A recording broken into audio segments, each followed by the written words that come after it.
Hello everyone, this is Harish and welcome to the epic nursing. दोस्तों, एक और धमाकेदार एमसीक्यू सेशन लेके आ चुका हूँ आपके लिए। आज अपन डिस्कस करेंगे एनवायरमेंटल हेल्थ एंड सैनिटेशन के बारे में। तो चलिए, सीएचओ एग्ज़ाम के दृष्टिकोण से ये बहुत ही महत्वपूर्ण टॉपिक है और अन्य जो भी कोई भी एग्ज़ाम हो, एम्स नॉर्चेट हो, ईएसआईसी हो, जिपमेर हो, कोई भी एग्ज़ाम हो, इसमें से क्वेश्चन पूछे जाने की संभावना रहती है। तो इसको लास्ट तक ज़रूर देखिएगा, काफ़ी हेल्पफुल होगा। तो चलिए शुरू करते हैं। देखिए, फर्स्ट क्वेश्चन क्या है। फर्स्ट क्वेश्चन है control of water supply to ensure that they are pure and wholesome is a statement of. ये एक WHO का स्टेटमेंट है कि जो कंट्रोल ऑफ वाटर सप्लाई है ये एंश्योर करती है कि they are pure and wholesome, यानी कि प्योर होना चाहिए वाटर और सबको यूज आने वाला होना चाहिए। अब देख ले, कुछ एक्स्ट्रा डिस्कशन कर लेते हैं। WHO के बारे में थोड़ा पढ़ लेते हैं। WHO की फुल फॉर्म क्या होती है? World health organisation. क्या? WHO क्या होती है? World health organisation. ठीक है, ये सब आपको पता है। ठीक है, इसकी स्थापना की बात कर लेते हैं। तो कब हुई थी? 7 अप्रैल 1948। कब?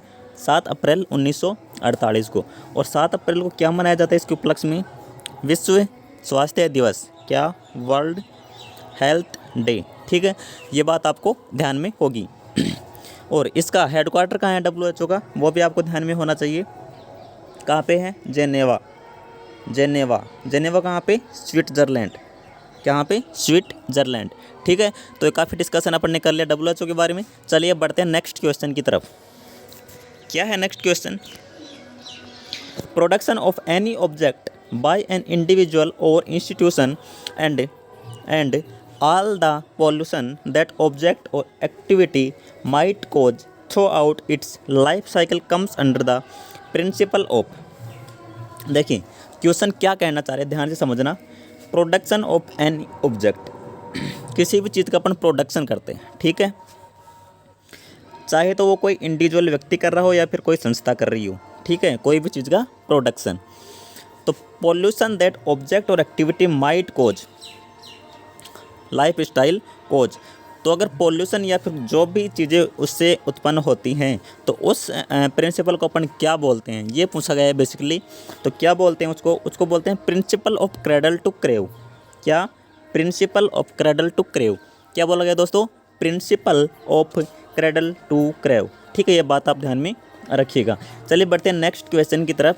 नेक्स्ट क्वेश्चन है ओवर क्राउडेड हाउस कोजेज, यानी कि अगर ज़्यादा भीड़ भाड़ वाले इलाके हैं, गली मोहल्ले हैं, कॉलोनीज़ हैं, तो उनमें क्या उत्पन्न हो सकता है? तो देखिए, ओवर क्राउडेड जो है उससे आपको पता होगा रेस्पिरेटरी और स्किन डिजीज़ होंगी। क्यों? क्योंकि स्पेस कम होगा और जो रेस्पिरेटरी ड्रॉपलेट्स हैं वो जल्दी स्प्रेड हो जाएंगी, तो उस वजह से तो रेस्पिरेटरी डिजीज़ उत्पन्न हो जाएंगी। और जैसे टचिंग वगैरह की दिक्कत होगी, क्योंकि एरिया छोटा होगा, सकड़ा होगा, तो टच वगैरह से एलर्जी उत्पन्न हो सकती है, स्किन डिजीज़ अकर हो सकती है। तो रेस्पिरेटरी एंड स्किन डिजीज़ की अपन बात करते हैं कि ओवर क्राउडेड जो एरियाज़ होते हैं उनमें ये चीज़ें होने की काफ़ी संभावना रहती हैं। तो ये बात आप ध्यान में रख लीजिएगा। चलिए बढ़ते हैं नेक्स्ट क्वेश्चन की तरफ अपने। नेक्स्ट क्वेश्चन है safe water is. Safe water यानी कि साफ पानी क्या है या शुद्ध पानी क्या है? तो इसके बारे में भी डिस्कशन कर लेते हैं। क्या है सेफ़ वाटर?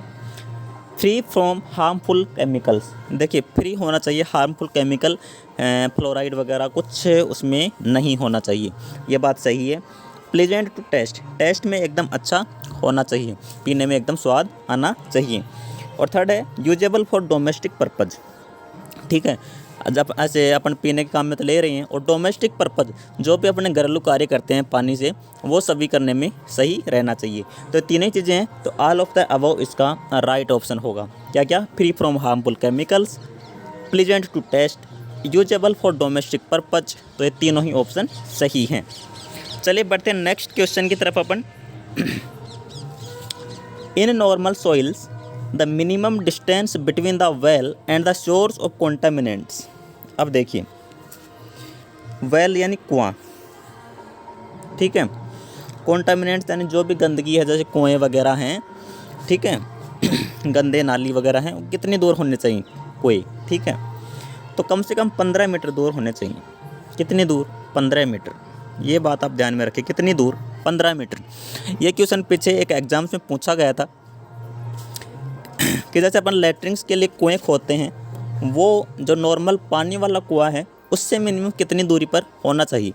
तो मिनिमम दूरी मेंटेन होनी चाहिए 15 मीटर। कितनी? 15 मीटर। ये बात आप ध्यान में रख लीजिएगा। ठीक है, नेक्स्ट क्वेश्चन डिस्कस करते हैं।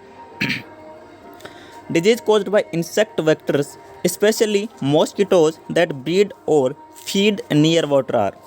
तो वो वाटर रिलेटेड डिजीज होती हैं।